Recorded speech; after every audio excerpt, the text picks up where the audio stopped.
Namaskar. I welcome you all to Gandhinagar, the city named after Mahatma Gandhi on its day of formation. I am delighted that you have the opportunity to visit Gandhi Ashram in Ahmedabad. Today, the whole world is talking about climate change, global warming, and urgency to find sustainable solutions. At Gandhi Ashram, you will witness firsthand the simplicity of Gandhiji's lifestyle and his visionary ideas of sustainability, self-reliance, and equality. I am sure you will find it inspirational. You will also get to experience it at the Dandi Kutir Museum, an opportunity you should not miss. It will not be out of place for me to mention here that Gandhiji's famous charkha, the spinning wheel, was found by a woman named Gangaben at a village nearby. As you know, from then onwards, Gandhiji always wore khadi, which became a symbol of self-reliance and sustainability. Friends, when women prosper, the world prospers.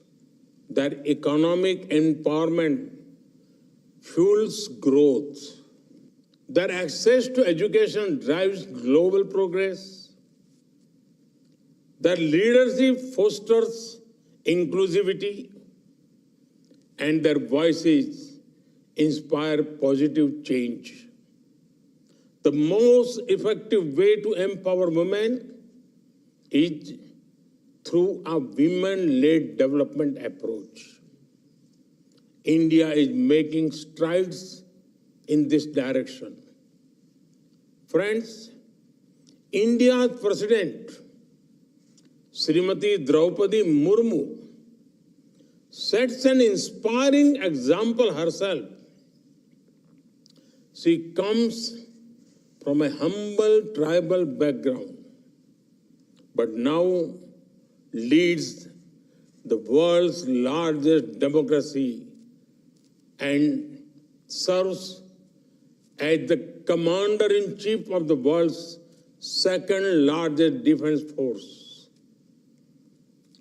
In this mother of democracy, the right to vote was granted equally to all citizens, including women, by the Indian Constitution right from the beginning. The right to contest election was also granted on an equal basis. Elected women representatives have been key agents of economic, environmental, and social change.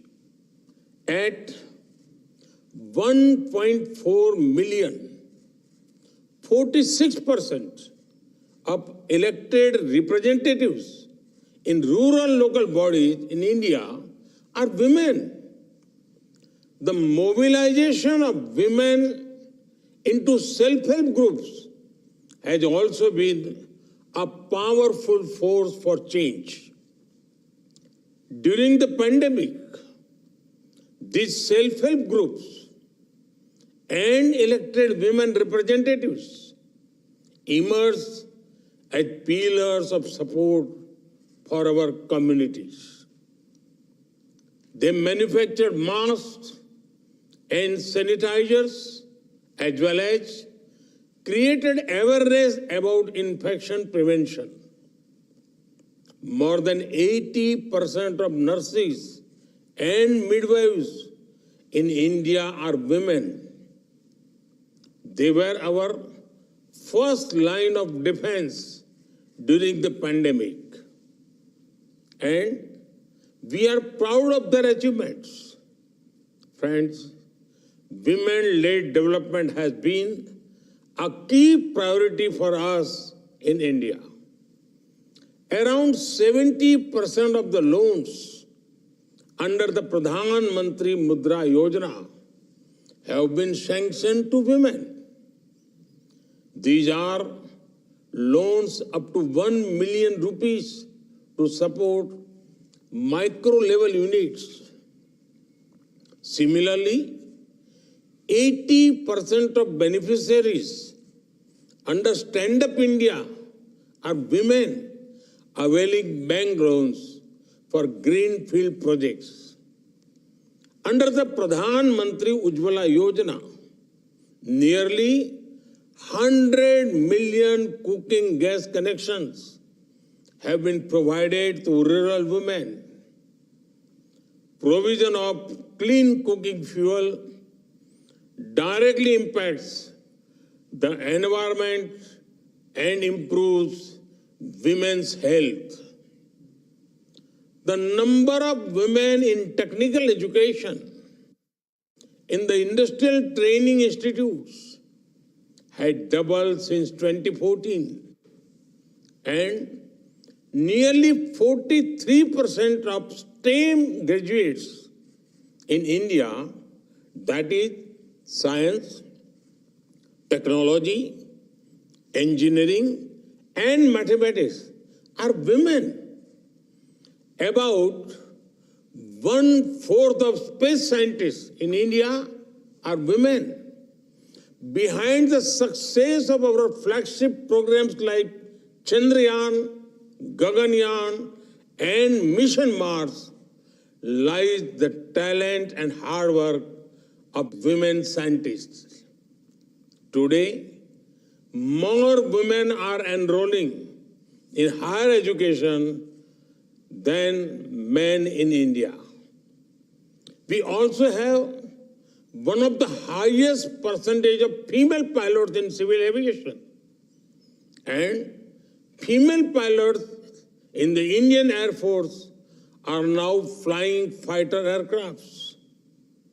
Women officers are being deployed in operational roles and fighting platforms in all our armed forces. Friends, in India and in the global south, women play pivotal roles at the backbone of rural agriculture families and as small traders and shopkeepers. Given their close association with nature, women hold the key to innovative solution to climate change. I recall how women led the first prominent climate action in India in the 18th century. The Bishnoi community of Rajasthan, led by Pujya Amrita Devi, started the Chipko movement. It was a movement to hug trees to prevent unregulated logging. Along with several other villagers, she laid down her life for the cause of nature. Women in India have also been brand ambassadors for Mission Life, lifestyle for environment. They reduce, reuse, recycle, and repurpose based on traditional wisdom. Under various initiatives, women are actively getting trained in making solar panels and lights. The Solar Mamas have been successful collaborators with our partner countries in the global south. Friends, women entrepreneurs are significant contributor to the global economy.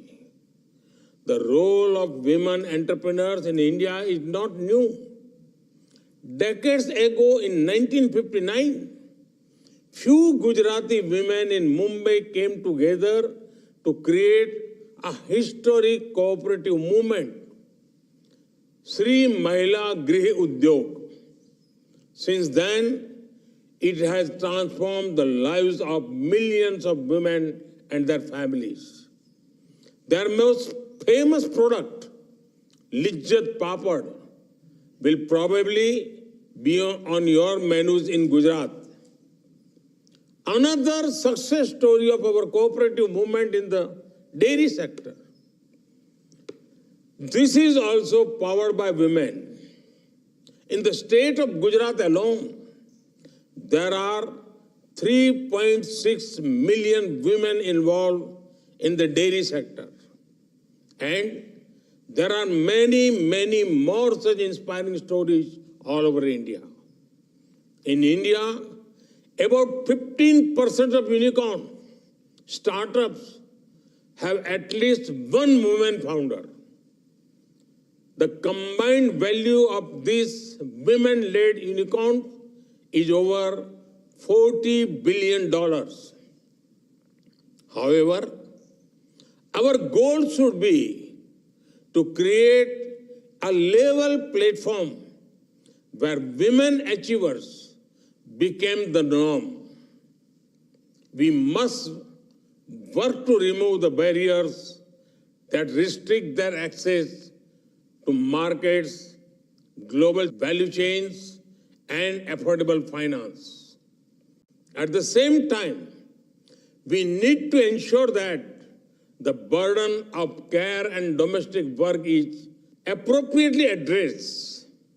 Excellencies, your focus on women entrepreneurship, leadership, and education is commendable.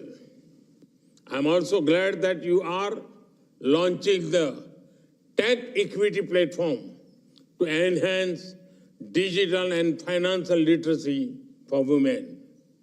And I'm delighted that under the Indian presidency, it has been decided to establish a new working group on women empowerment.